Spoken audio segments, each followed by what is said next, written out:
What's up, guys? My name is Justin. Welcome back to the channel today, and we are back to talk about cars. I had so much fun doing my kind of slideshow Need for Speed breakdown, telling my story about how I got into Need for Speed games when I was a kid and how I got into racing and race cars and eventually sim racing. That I decided I'm going to do a couple more of these. So the first one we're going to talk about today is cars I want to drive someday. And the qualifier for this list is this is cars I have seen in person in my life that I obviously have not driven ever, for a variety of reasons, which we'll get into as we get through this. But I would love to drive these cars someday. And some of these are going to be like, well, holy shit, dude, you're never ever going to have the opportunity to drive this car. And yes, that's probably almost certainly true. Honestly, probably for all of these, but we'll break that down when we get there. So hopefully you enjoy this. It's not the longest video ever because I've been very blessed to drive a handful of very cool, very interesting cars. And I've seen a lot of cars that I really enjoy, and so this list is pretty much those that fall into the category, like I said, of cars I've seen that I would love to give a spin someday, even if it's on a racetrack from a driving school or like I know someone that owns one and they let me take it around the block type of thing, or whatever. So this is just a quick list of cars that I would love to give a spin in someday. So starting out first off is the Porsche 718 Cayman GT4 RS. This car is beautiful. I love it. It's funny because the car is very small, at least relatively. It's not a small car like Miata size or like cars from 25, 30, 40 years ago small. But by modern standards, it's definitely a very small car. And I've seen a couple of these at Road America, and they're not very big. They're very beautiful. But honestly, if you're not looking at and know what you're looking at, you could walk right past this because I want to say just a 718 Cayman.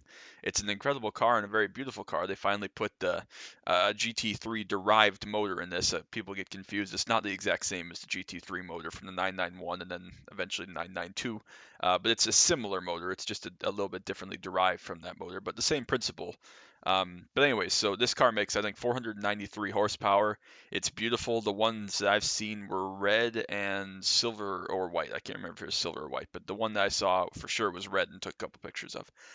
But anyways, so this car is just incredible. The sound that people say this car makes from the induction, being right in the rear quarter glass, versus kind of the intakes that you get on a 911 towards the rear from the side vents or anything like that, are just incredible. And they say that the induction noise is literally a die for, but they say it's basically ear splitting.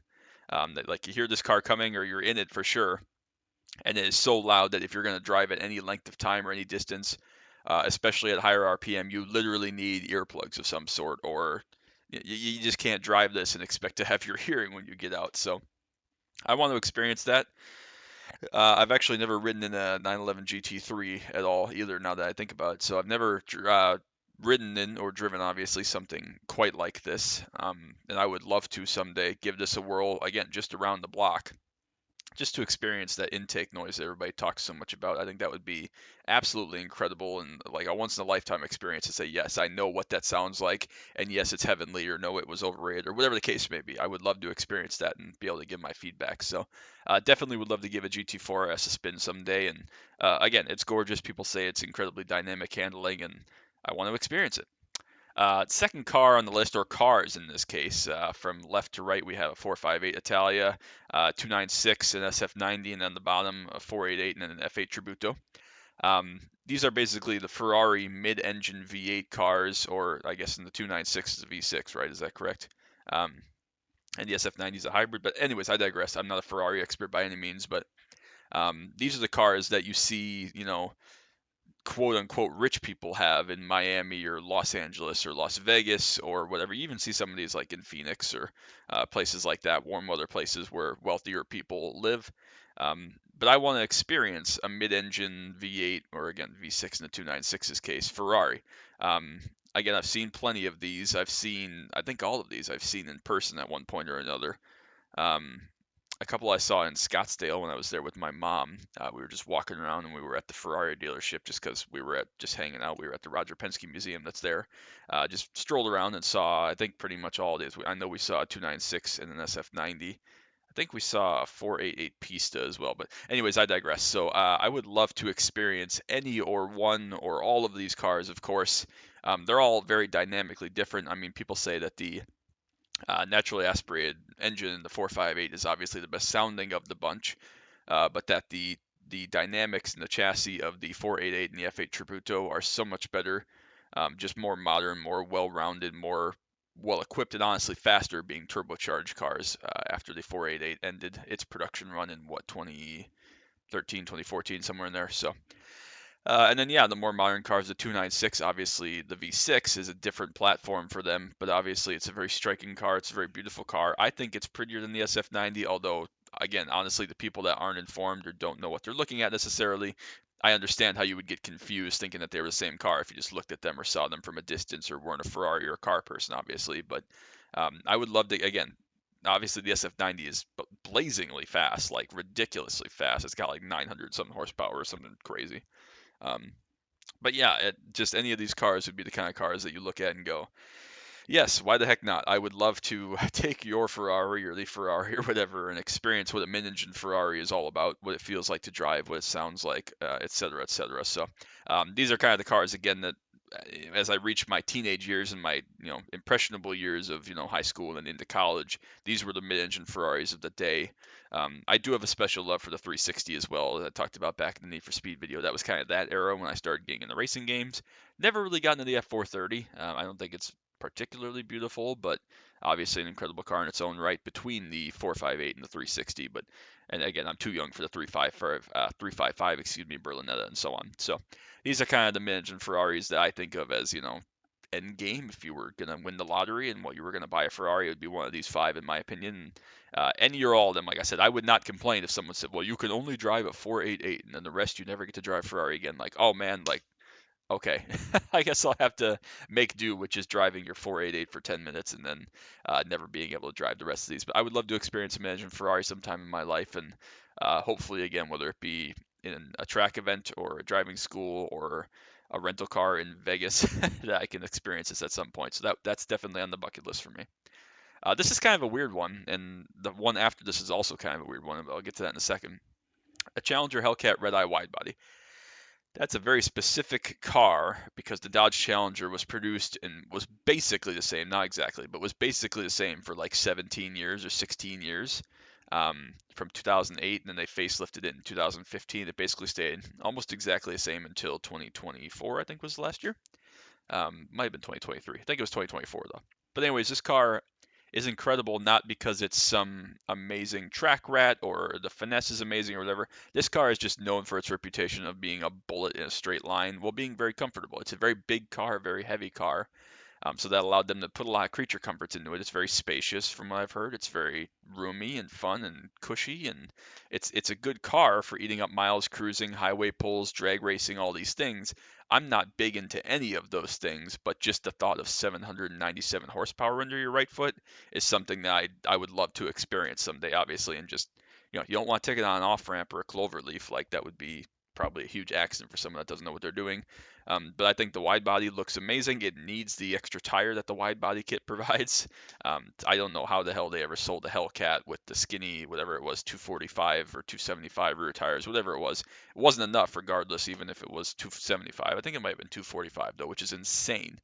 I mean, my Camaro Bluey I think has 235s on it in the back, and I mean, that's plenty for 335 horsepower, but I mean, having 2.2 times that many horsepower and having nearly 800 horsepower would be bonkers. So I'd love to experience it. Again, Camaro guy, true and true, forever will be. Just love my 6th gen Camaros above pretty much any other car, but I would love to get to experience this to feel the difference about having cockpit space, excuse me, and having good visibility from what they say. I think the visibility of the Camaro is overblown and overhyped, and it's not that bad if you just set your mirrors correctly. But people say this is an amazing car, especially again as a cruiser, a car that you just do some highway pulls or light stuff like that, or drag racing, of course. So I'd love to experience it, see what all the fuss is about. Again, maybe I'd be a Challenger guy. I don't think I've ever ridden in a Challenger at all. I rode in a Charger, like a base V6 Charger, like 10 years ago.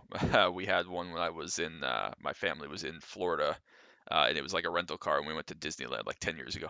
Um, but yeah, I'd love to experience a Challenger, see what it's all about, see what the fuss is about, feel the power, feel the differences between that and my Camaro that I know very well. So Yeah, I'd love a Challenger Hellcat Red Eye wide body because if you're gonna drive one, you might as well go big or go home, right? And as far as like streetable normal cars go, that's not like the super stock or anything or the 1060. This is the most normal one, so I'd love to give that a whirl at some point. Along the same lines, I know this is a Hennessy Venom GT500, but just it's the best picture I could find. Ignore it. I'd love to experience a GT500 for the same reason. I mean, you can't argue with 760 horsepower. It is a little bit more of a road racing focused car than the Challengers. Obviously, it's still a very big, very heavy car, but it's more along the lines of the ZL1, where yes, it has a ton of power, is very, very fast, but it has aero, it has brakes, it has good suspension tuning to be a road course car. And so I would love to experience it, love to feel what this car is like to drive. Obviously, 760 horsepower is 110 more than you can get in a ZL1. So I would imagine it's just as fast or faster, obviously, than the ZL1 would be in a straight line. Which thankfully I'm very blessed to have experienced a ZL1, which was very shockingly fast in a straight line, but like at the same time, like not neck breaking. Like it's very fast, but it, when you're in it and when you're doing it and driving it or riding in it, in my case, it doesn't feel like it's overwhelming versus when you see it fly by you, obviously at 160 miles an hour or something. But anyways, I would love to experience this car. I'd love to see what all the fuss is about. The legendary thing with this car is that it handles so well and the chassis is so good. And the way they talk about the Camaro Alpha chassis, which I can attest to, that's what people talk about the handling of this car. And I'm like, well, I'd love to experience that. And people obviously raved about the old GT350 that was discontinued in 2021, 2022, so 2021, I think. But anyway, so they talk about the GT packages from this era being just amazing. I'd love to do it. My only wish with this car was that they had the updated headlight package and front fascia from the kind of facelifted Mustang of this era. I think that the headlights on that car look amazing, and they kind of kept the body style of this car similar to what they did with the Camaro when they updated the Camaro front end and front fascia. They left the ZL1 alone and left it, which is the right call because I think the facelifted Camaro is worse looking than the previous, like the 16 to 18s. I think that the facelifted Mustang is actually better. I just really like those headlights for some reason, but I'd love to give this car a whirl again at some point if someone has one or a rental car or a track day thing or whatever. I'd love to give this a try and see what it's like, compare it to the Camaro platform that I know so well, and um, I've never hated Mustangs, even though I'm a Camaro guy, so I'd love to give that a whirl. BMW M5 Comp and M8 Comp. The reason that I love these cars is A, they kind of go under the radar. They're very elegant. I mean, to most people, especially the M5, especially specifically, they're just BMWs, right? They're just luxury sedans that are pretty fast. But the M5 and obviously the M8, and then especially the competitions and the CS is one above the competition, right? The CS are exceptionally fast. I think the comps here have 617 horsepower, all-wheel drive, launch control. Like they fly for what they are, and they are big cars. I mean, they're 4,000 plus pounds, probably pushing 4,500 pounds in some cases. They're just very large cars, but the way they move and get off the line, especially again similar to kind of the Challenger Hellcat, they just fly in a straight line. They're unbelievable for what they are. And really, the only car kind of sort of in a normal price range that does a similar thing off the line than what these do is like a 991 Turbo S. Like that's the only thing, or I guess the normal Turbo is probably roughly the same. But like that's the only car that accelerates with this car. I mean, just for less than 100 grand, it's as fast as you can get for a car, and I'd love to see what that feels like as a, again, a big luxury kind of cushy kind of sedan car, especially again the M5 comp. I love the M8 comp. I think it's striking and beautiful. It almost kind of looks like a whale. It's very enlarged, but it's gorgeous. The design is gorgeous. I like the two-door more than the Grand Coupe, Grand Sport, I think it's Grand Coupe, the four-door one that they came out with afterwards. I think the two-door looks a little bit better. It doesn't look quite right from every angle to me. It just kind of, again, looks whaleless or like just misproportioned or something. But again, they drive, from what I've heard and read, basically the same because they're 95% the same car. But the M5 comp just this is why they use it for like cannonballs and stuff is because it's understated, it flies under the radar. It's not something that's very descript, but it's very very potent. Again, especially when you rack up a launch control and have a sub 3 second, excuse me, 0 to 60. That's just an amazing feat of engineering, and BMW is known for such things with their luxury sedans, especially again the higher levels and the higher trims. And I would just love to take one of these out just for a launch control and then be able to just dial it all right back, and you have a nice, comfortable German cruiser on the highway. So I think that that's kind of the sheep and no, it's the wolf in sheep's clothing is what I'm thinking. I was gonna make a joke about that, but I'll save it for another time. But it's kind of the wolf in sheep's clothing of yes, this car is pretty normal as far as cars go on the highway. It's a high-end car. No, no, of course, like a 5 Series BMW is. I'm having a stroke apparently. A 5 Series BMW is a very capable car, but you would never turn your head at going down the highway unless you again knew what a M5 comp or an M8 comp was, especially. But the M5 comp is as well equipped and potent as any car out there for the most part. So, and then last but not least, again, I kind of touched on this earlier just in general, a Ferrari, a Lamborghini, and a McLaren. This is a 488 Pista, an Aventador SVJ, and a 720S McLaren. I just, in my mind, if you can't be a car guy, especially a guy that cares about sports cars and supercars and racing heritage and pedigree without having driven a Ferrari, a Lamborghini, and a McLaren in your life, I'm sorry, you just can't. You can have your preferences, you can want one or aspire to own one over the others. But if you don't respect and admire all three of these brands for what they've done for the supercar community, especially the last 25 years, I'm sorry, you're not a true car person. And again, this is kind of a thing where you have these dream cars, and I don't honestly ever want to own any of these three. I mean, McLarens are known still for their horrid reliability, mainly electrical stuff, not so much like mechanical stuff or engine or transmission or anything like that. But their electrics are still terrible, even after people have told them for the last 15 years that they're terrible. Ferraris kind of have that reputation of being, above everybody else, and you have to, certify your car and have a certain collection to even own a base Ferrari that's new, I should say. But and then Lamborghini is just like they're the coolest cars ever, but they're incredibly expensive, they're incredibly rare, and they're very hard to use with any regularity. I mean, they're so large, long, the sight lines are really bad. The V12 cars especially get really bad gas mileage, but even the V10 cars, the Tamario is the new one, but what was the one before that? It's escaping my mind now that we've moved on from it. But even them, like they're not cars that you can drive regularly. Again, this is coming from the position of someone living in Wisconsin where 7 months out of the year it's cold and wet and snowy and terrible. So that limits you already. But again, same deal, whether it be on a track somewhere or a rental car in Vegas or LA or Palm Beach or again, Miami or whatever. I need to and will, again, this is a pretty easy one to check off if you just lay out the cash for a 12-hour rental or whatever, which requires me to get rich, I guess.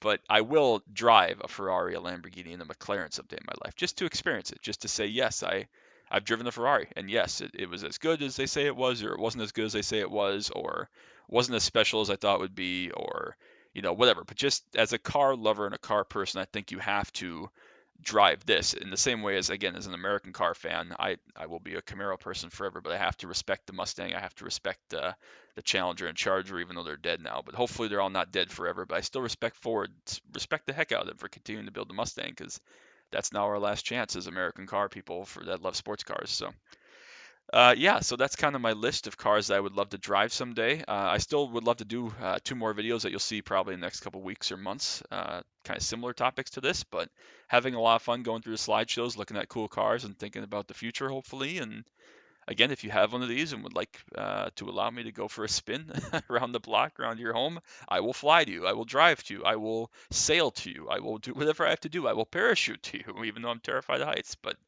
yeah, so these are all things that I have on the bucket list someday to have a spin in, and I would love to be able to experience them. And if and when I do, I would love to be able to make a video and report back. So I hope you enjoyed this nice, quick little talk about cars. Make sure you drop that like, sub down below if you're new. Got plenty more content coming up for car talk, Camaro content, track day content, iRacing content, other racing games, other car stuff. Reviews of stuff. It's finally getting to be summertime, so we're going to be at Road America quite a bit, taking videos and pictures there. So keep an eye out for that. I usually post all my Road America pictures on Instagram or Facebook, so follow me there if you so are inclined. But anyways, we will call that a day, and I hope you enjoyed it. And again, I'm looking forward to doing another one of these kind of slideshow videos. So that's going to be it. Till next time, as always. Bye bye.